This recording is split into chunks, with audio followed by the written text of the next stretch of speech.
Next week ho, ating mga kababayan, ay tatlo po yung ating sasamahan. Yung una po ating mga kababayan, si Tomiteo, taga Cebu po siya.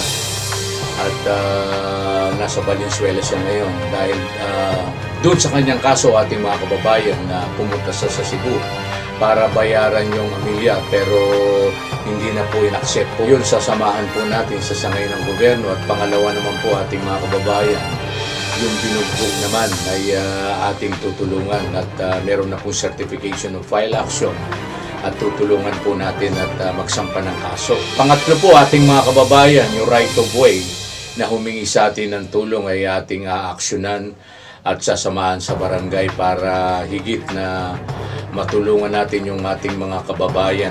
Alam niyo po ating mga kababayan, ang Timbog Boses ng Katarungan ay tulong at malasakit ang ating po ito para sa ating mga kababayan. Manalangin lang po kayo at ang Diyos ang ihipo ng tao makakatulong sa inyo.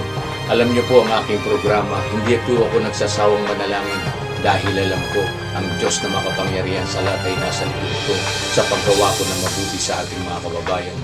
Ang ugnayan ko sa Panginoon Diyos na higit na makapangyarihan para higit tayong matulungan, humipo ng tao makakatulong sa ating